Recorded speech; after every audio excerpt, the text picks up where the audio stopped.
रांची से इस वक्त एक बड़ी खबर मिल रही है। कांग्रेस विधायक दल की बैठक हुई है राज्यसभा चुनाव को लेकर। दरअसल ये बैठक और राजकीय अतिथिशाला में बैठक का आयोजन किया गया, जिसमें प्रदेश प्रभारी के राजू, प्रदेश अध्यक्ष केशव महतो कमलेश, उम्मीदवार प्रणव झा समेत सभी मंत्री और विधायक शामिल हुए। कल मुख्यमंत्री से मुलाकात कर सकते हैं कांग्रेस प्रभारी के राजू। मुख्यमंत्री हेमंत से मुलाकात कर गठबंधन के भीतर तालमेल बिठाने की कोशिश की जा सकती है। आदरणीय प्रणव झा जी उस बैठक में थे, हमारे प्रभारी महोदय थे और तमाम विधायक मंत्री सब थे, उपस्थित थे। एक जो बाहर है दो लोग, वो लोग उपस्थित नहीं हो पाए थे।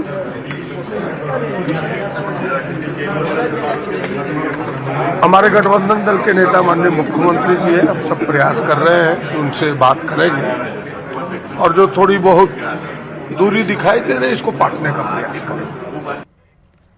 बीजेपी के राष्ट्रीय अध्यक्ष नितिन नवीन 8 जून को झारखंड दौरे पर रहेंगे। इस दौरान वो बोकारो भी पहुंचेंगे। नितिन नवीन सुबह 7 बजे पेटरवार पहुंचकर कार्यकर्ताओं से मिलेंगे और बाद में बोकारो में एक निजी कार्यक्रम में शामिल होंगे। ऐसे में उनके दौरे को लेकर बीजेपी कार्यकर्ताओं में उत्साह का माहौल है। तैयारियों को लेकर बोकारो सर्किट हाउस में बैठक भी हुई, जिसमें स्वागत और सुरक्षा व्यवस्था पर चर्चा की गई। कार्यक्रम यहाँ पर उनका निजी कार्यक्रम है बोकारो में, और उसकी तैयारी को लेकर हम लोग अभी बैठक किए और पेटरवार से हम लोग उनका स्वागत की तैयारी, संख्या में कार्यकर्ता वहां पहुंचेंगे और पूरे गाड़ी के काफिला के साथ हम लोग उनको स्वागत करेंगे। सड़क मार्ग से वो आ रहे हैं, पहली बार बोकारो की धरती पर, उत्साहित है सारे लोग। हम लोग स्वागत की तैयारी में लगे हुए हैं। रामगढ़ से एक बड़ी खबर मिल रही है। रामगढ़ आएंगे बीजेपी के राष्ट्रीय अध्यक्ष नितिन नवीन। 7 जून को रामगढ़ आएंगे नितिन नवीन। नितिन नवीन के स्वागत की तैयारी में कार्यकर्ता जुटे हुए हैं।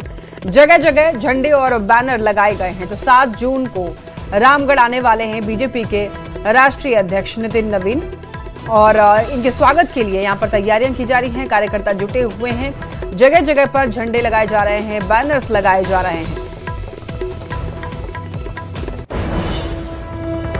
रामगढ़ से खबर, जहां पर अपराधियों ने दिन दहाड़े महिला की छिनतई की है। वारदात को अंजाम दिया गया है। मामला रामगढ़ क्षेत्र का है।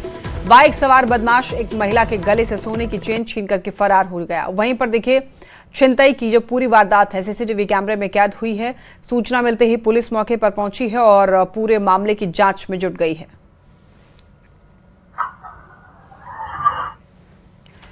और ये देखिए, ये तस्वीर सीसीटीवी फुटेज सामने आई है। यहाँ पर आप साफ तौर पर देख सकते हैं, बाइक सवार 2 व्यक्ति आता है और जो महिला है अपने बच्चे के साथ आ रही होती है। इस दौरान वहां पर रुककर ठहरकर बड़े आराम से दिन दहाड़े चेन छीन करके ये स्नैचर जो है वो फरार हो जाता है।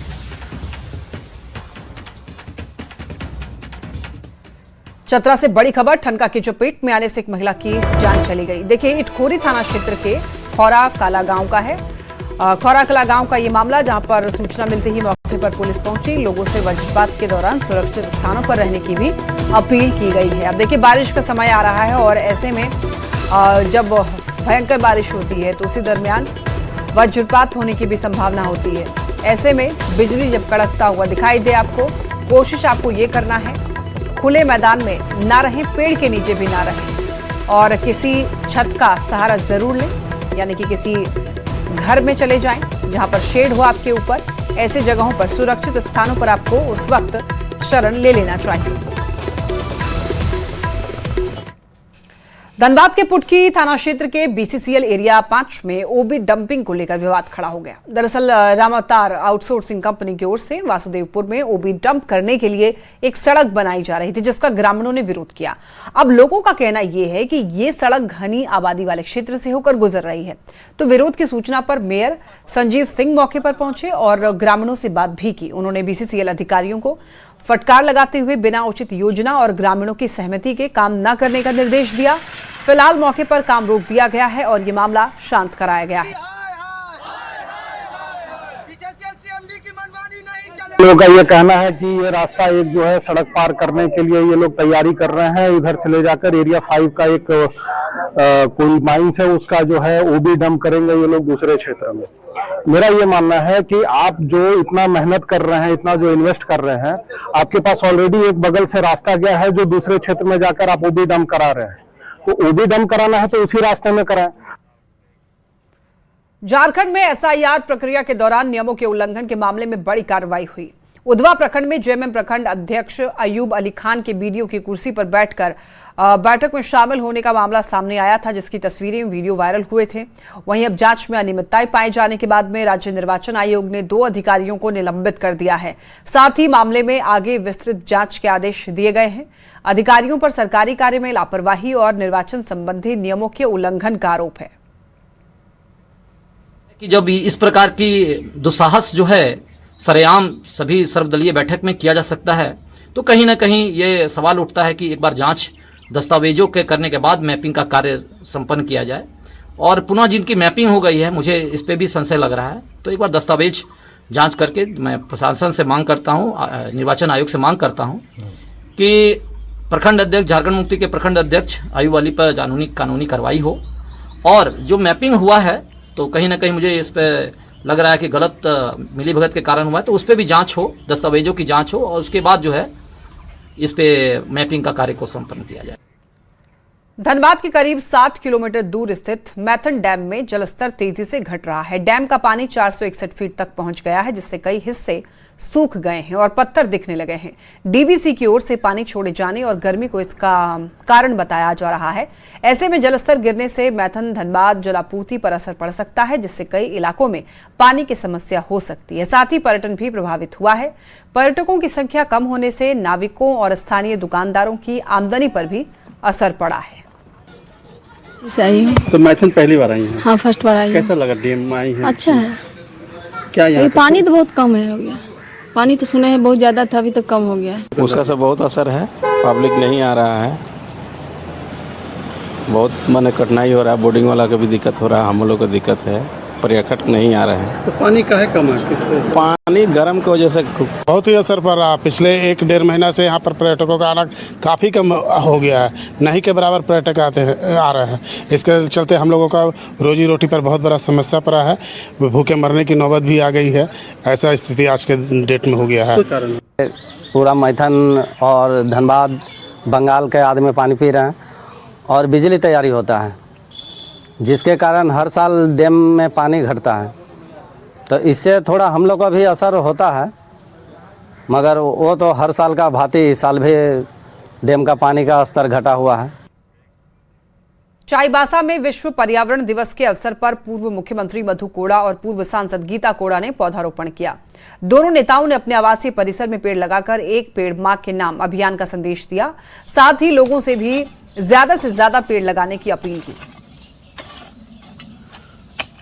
हो रही है कि जिस पेड़ को हमने लगाया था, उसका हमें फल या आम का पेड़ मुझे फल देता है, हर साल देता है। इसी प्रकार से ही आज का पूंजी कल का भविष्य, ये सोच करके हम पूरा विश्व के पर्यावरण को अच्छा करने के लिए हम लोग को पेड़ लगानी चाहिए। हमारे देश के प्रधानमंत्री आदरणीय नरेंद्र मोदी जी ने भी कहा है कि एक पेड़ माँ के नाम लगाइए और विश्व पर्यावरण दिवस को। नमस्कार, जोहार। विश्व पर्यावरण दिवस की आप सभी को हार्दिक शुभकामनाएं। हम लोगों ने पिछले कई वर्षों में कई संदेश साफ है कि पर्यावरण बचेगा तभी हम बचेंगे, और आदरणीय मोदी जी ने भी कहा है कि हर वर्ष एक पेड़ माँ के नाम पर लगाएं। विश्व पर्यावरण दिवस के मौके पर भारतीय जनता पार्टी पूरे देश में एक पेड़ मां के नाम कार्यक्रम के तहत वृक्षारोपण कार्यक्रम कर रही है। इस कार्यक्रम का मुख्य उद्देश्य विश्व में बढ़ रहे पर्यावरण असंतुलन को ठीक करना है और इसी कार्यक्रम के तहत भारतीय जनता पार्टी के प्रदेश महामंत्री अमर कुमार बौरी ने धुरवा वार्ड संख्या 38 और वार्ड संख्या 40 में वृक्षारोपण किया है। मौके पर उन्होंने ये कहा कि जिस तरह से विकास के नाम पर पूरे विश्व में पेड़ों की कटाई हो रही है और पर्यावरण असंतुलित हो रहा है, इसे ठीक करने का एकमात्र उपाय ज्यादा से ज्यादा पेड़ लगाना। बस जल जंगल जमीन की बातें करता है, याद कराता है हम झारखंड के लोग हैं और जल जंगल जमीन से हमारी सबसे ज़्यादा सहचार्य है।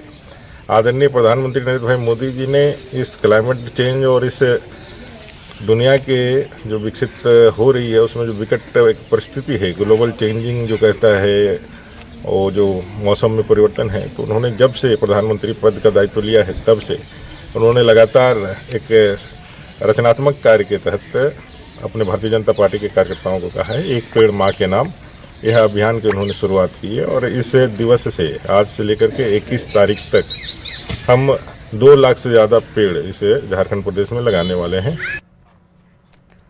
बोकारो में राष्ट्र सेविका समिति के 15 दिवसीय प्रशिक्षण वर्ग के तहत भव्य पथ संचलन निकाला गया है और यहां पर जो मानसरोवर होटल से शुरू होकर के सिटी सेंटर और मेन रोड होते हुए सरस्वती विद्या मंदिर तक पहुंचा।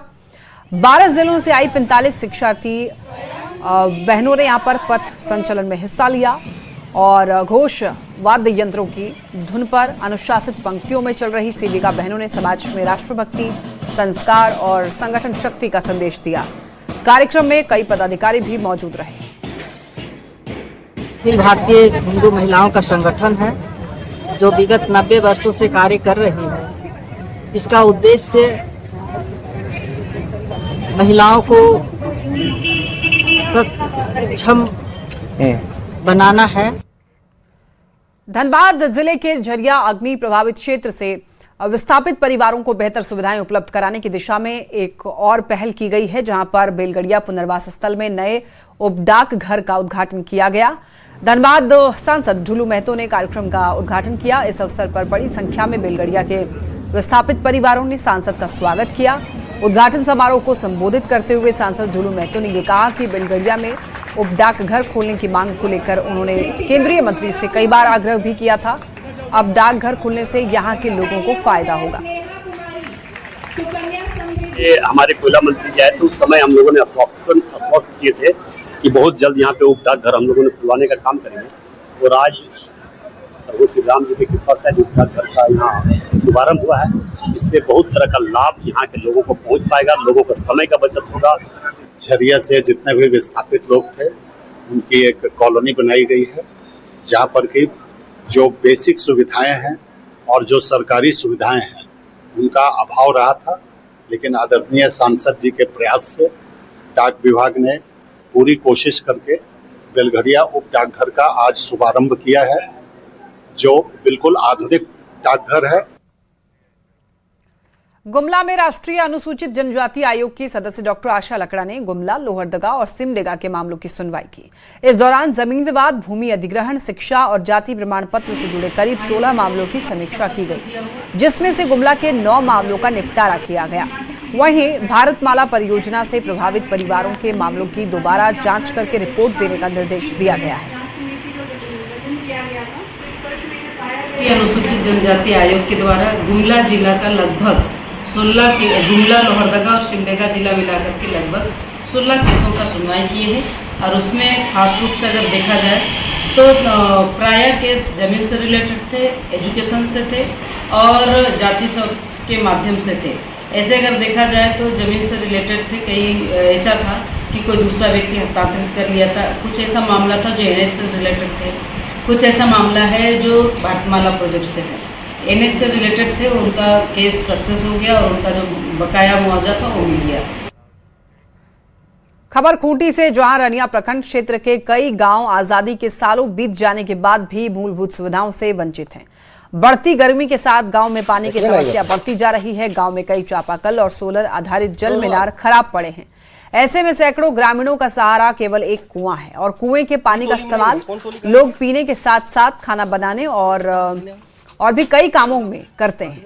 वहीं ग्रामीणों ने यह बताया है कि बारिश के बाद सड़क पर बहने वाला पानी कुएं में घुस जाता है, जिससे क्या होता है, कुएं का पानी दूषित हो जाता है, पीने लायक नहीं बचता है। लेकिन कोई और विकल्प न होने के कारण लोग गंदा पानी पी करके ही अपने स्वास्थ्य को भी खतरे में डाल रहे हैं।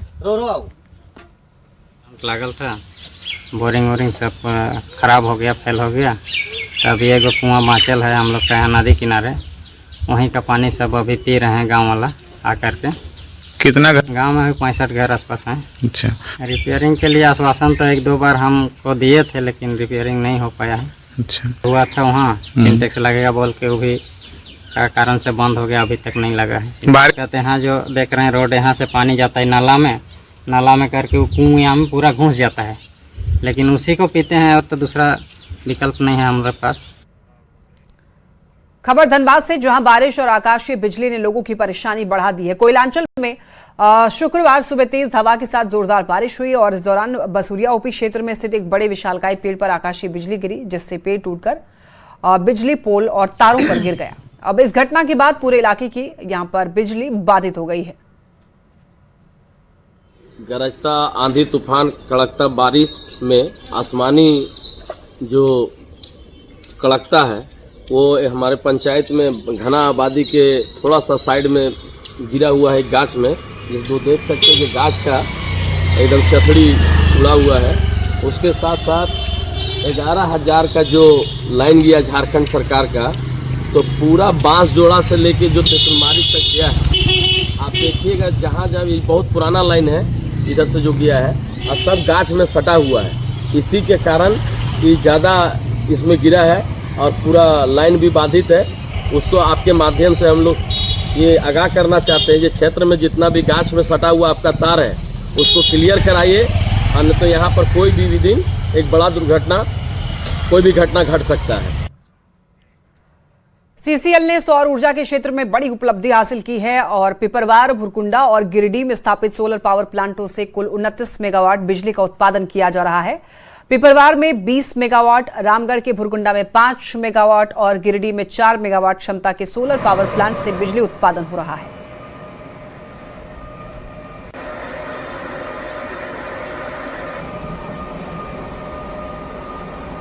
मेगावाट का हमारा सोलर पावर प्लांट था जो पिपरवार में पहले से चल रहा था। लास्ट ईयर हम लोग 4 मेगावाट और 5 मेगावाट ये भुरकुंडा और गिरिडीह इसमें हम लोग जोड़ने में सफलता हासिल किए हैं। तो हमारा अभी ग्राउंड माउंटेड जो सोलर कैपेसिटी है ये 29 मेगावाट का हो गया है। सौर ऊर्जा प्लांट से फ़ायदे ही फ़ायदे नज़र आ रहे हैं। इसमें राजस्व की बचत हो रही है। बिजली कट से उत्पादन का जो पहले उसमें लॉस होता था वो उसको भरपाई की जा रही है और बहुत लोगों को भी इससे राहत है, जिसमें राजस्व की प्राप्ति होती है, ना कि नुकसान होता है। गर्मी में भी आसानी हो जाएगी अब। हाँ, गर्मी में लोगों को मतलब राहत महसूस करें। सीसीएल सोलर पावर प्लांट के माध्यम से बिजली का उत्पादन कर रही है। वर्तमान की बात करें तो कुल 29 मेगावाट बिजली का उत्पादन पूरे सीसीएल में हो रहा है। इसमें पिपरवार में 20 मेगावाट, बड़का सयाल एरिया के भुरकुंडा में 5 मेगावाट और सीसीएल गिरिडीह में 4 मेगावाट, यानी कि कुल 29 मेगावाट बिजली का उत्पादन हो रहा है। देख सकते हैं भुरकुंडा का 5 मेगावाट पावर क्षमता का ये सोलर पावर प्लांट है। यहाँ पूरे देख सकते हैं सोलर प्लेट यहाँ पर लगे हुए हैं और यहाँ से उत्पादित बिजली को सब स्टेशन में यहाँ से भेजा जाता है और उसके बाद जो है आगे रेसिडेंशियल और प्रोडक्शन यूनिट में उसका इस्तेमाल किया जाता है। यहाँ पर सीसीएल के सीएमडी ने बताया कि इसके माध्यम से सीसीएल प्रति माह 1 करोड़ रुपए की बचत कर रही है। और इस वक्त मैं बड़का सयाल के भुरकुंडा सोलर पावर प्लांट में मौजूद हूँ। यहाँ सर 5 मेगावाट बिजली उत्पादन हो रहा है। इसमें कितनी सोलर प्लेट लगाए गए हैं? इसमें सर कुल 12,264 प्लेट्स लगा हुआ है, जिसमें 5 इन्वर्टर है हमारे इंक्लूड में और 2 ट्रांसफार्मर है और एसएमबी आपका 20। तो इसका उत्पादित बिजली को यहाँ से कहाँ भेजते हैं आप? यहाँ से सर इसका उत्पादित बिजली हमारे यहाँ भुरकुंडा सब स्टेशन पे भेजा जाता है। यहाँ उत्पादित करते फिर अपने यहाँ पर जो सब स्टेशन बनाए वहाँ ले जाते हैं जी। उसके बाद फिर आप सीधे भुरकुंडा ले जाते हैं, भुरकुंडा सब स्टेशन में देते हैं। भुरकुंडा सब स्टेशन में देते हैं। तो इससे फायदा हो रहा है सीसीएल को?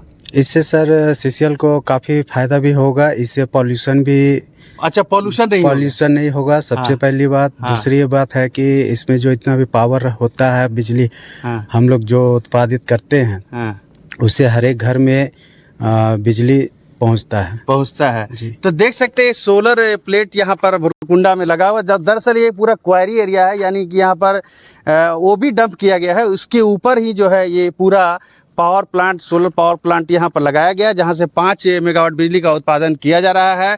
और पूरे सीसीएल की बात करें तो 29 मेगावाट बिजली का उत्पादन यहाँ पर किया जा रहा है, जिससे सीसीएल को प्रति माह 1 करोड़ रुपए की बचत हो रही है। आने वाले समय में सीसीएल बिजली के उत्पादन के मामले में आत्मनिर्भर बनेगा, यानी कि आगे भी सोलर पावर प्लांट बैठाने की योजना सीसीएल बना रही है। जावेद खान, न्यूज़ 18, रामगढ़।